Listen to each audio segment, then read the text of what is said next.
গত ভিডিওতে আমি বলেছিলাম যে পেনশন ব্যবস্থা আসলে প্রবাসী কার্ডে চালু হচ্ছে কিনা এই বিষয় নিয়ে অসংখ্য ভাই বোনেরা আপনারা প্রশ্ন করেছেন। অনেকেই জানতে চেয়েছেন যে ভাই পেনশন আমরা পেতে হলে কি করতে হবে।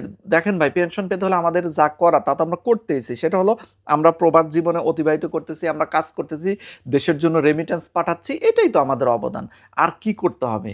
আমাদের আর কিছুই করতে হবে না। এখন যা করার সরকারের করতে হবে। তো সরকারের উচিত আমাদের যোগ্য পাওনাটা বুঝিয়ে দেওয়া, মানে পেনশন ব্যবস্থাটা চালু করা। আমাদের হাল ছালে চলবে না, আমাদের কিন্তু পেনশন ব্যবস্থা আদায় করে নিতেই হবে। এটা খুবই গুরুত্বপূর্ণ, কিন্তু আপনারা মনে রাখবেন। এছাড়া আরও কিছু ভাই ও বোনেরা প্রশ্ন করেছেন যে প্রবাসী কার্ড আসলে সরকারের প্রবাসী কার্ড তো আবার এক ধরনের ফাঁদ নয়। মানে উনি যে উদ্যোগ প্রকাশ করেছেন, এটাও উদ্যোগ প্রকাশ করাটা স্বাভাবিক। এটা মৌলিক অধিকার বা এটা গণতান্ত্রিক অধিকার। আপনি আপনার জায়গা থেকে অবশ্যই উদ্যোগ প্রকাশ করতে পারেন। সরকারের সদিচ্ছা আমার দৃষ্টিতে মনে হচ্ছে সরকার এটা ভালোর জন্যই করতেছে। তবে মানুষের মনের ভিতরে তো আর ঢোকা যায় না। মানুষের মনের ভিতর ঢুকতে তো কেউ পারে না। আমার যতটুকু বিশ্বাস মনে হচ্ছে যে সরকার সদিচ্ছায় এটা করতেছে। প্রবাসীদের সাথে এখানে কোনো চালাকি বা দুর্নীতি হওয়ার কোনো প্রকার সম্ভাবনা নেই। তো এটা কি জন্য বলতেছি? কারণ এখানে সরকারের লাভ আছে। যেমন আপনি প্রবাসী কার্ড নিলেই আপনি বৈধ পথে রেমিট্যান্স পাঠাবেন।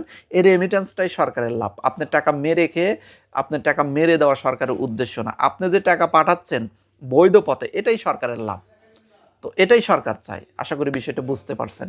এছাড়া অনেকে ভিসা সংক্রান্ত বিষয় নিয়ে আপনারা প্রশ্ন করেছেন যে ভাই ভিসা কবে থেকে অল্প টাকাতে পাবো?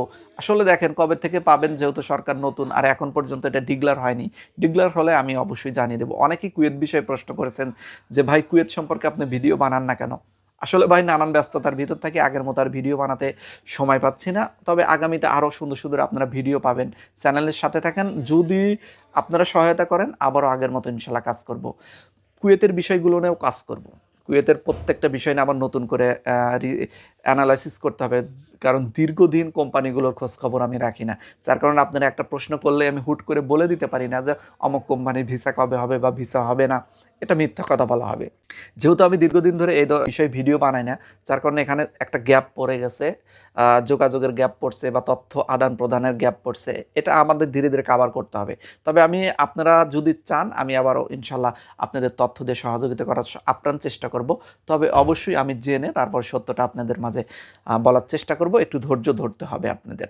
প্রিয় বন্ধুরা, এক কথায় যারা নতুন প্রবাসে আসতে চাচ্ছেন তাদের একটাই প্রশ্ন যে কবে থেকে ভিসা খুলবে এবং অল্প টাকা দিয়ে কীভাবে বিদেশ যেতে পারবো।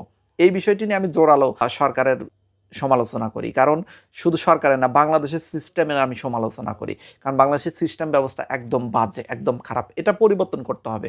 বর্তমান সরকার বলেন, অতীত সরকার বলেন বা পূর্বের সরকার বলেন, যে সরকারই বলেন, বাংলাদেশের সিস্টেম ব্যবস্থা একদম গলত করে রেখে গেছেন।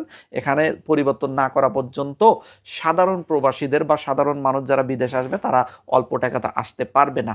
একদম সিন্ডিকেট, এক কথা গোড়া থেকে। তো এটা দূর করতে হলে অবশ্যই আমাদের সোচ্চার হতে হবে।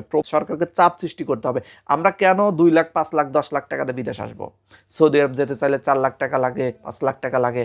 দুবাই যেতে চাইলে 4 লাখ টাকা, মালয়েশিয়া যেতে চাইলে 4-5 লাখ টাকা, 3 লাখ টাকা, কুয়েত আসতে চাইলে 7 থেকে 10 লাখ টাকা। এগুলো আমরা কেন দেবো? এগুলো আমরা কেন দেবো? আমরা তো কাজ করতে আসছি। আমরা কাজ করে আরও দেশের জন্য উপকার করব। আর আমরা উল্টা টাকা দিয়ে সেই দেশে যাব? একটা বিষয় চিন্তা করুন, যারা মধ্যপ্রাচ্যে আসে তাদের স্যালারি অল্প। ওভারটাইম ছাড়া স্যালারি হয়তো 30 থেকে 35,000, হাইস্ট 40,000। ওভারটাইম পেলে 50 থেকে 60,000। তো আপনি যদি ওভারটাইম ছাড়া চিন্তা করেন, 40,000 টাকা স্যালারি দিয়ে বা 35,000 টাকা স্যালারি দিয়ে আপনি 7 লাখ টাকা, 8 লাখ টাকা বা 5 লাখ টাকা কত দিনে উঠাবেন? আবার আপনার নিজস্ব খরচ আছে। আবার যে টাকাটা নিয়ে আসছেন সেটাও ঋণ করে হতে পারে, নিজের জমি জমা সুদের উপর, তাও হতে পারে। তো এক কথায় আসলে এই সিস্টেমটা গলদ। এই সিস্টেমটা পরিবর্তন করতেই হবে। এজন্য আমাদের খুবই সোচ্চার হতে হবে। প্রিয় প্রবাসী ভাই ও বোনেরা এবং যারা দেশ থেকে নতুন আসবেন, সর্বোচ্চ আপনারাও আপনাদের জায়গা থেকে প্রতিবাদ করার চেষ্টা করুন। সবাই ভালো থাকবেন। আল্লাহ হাফেজ। আর যার যে কোনো বিষয় জানতে হলে কমেন্ট সেকশনে কমেন্ট করুন।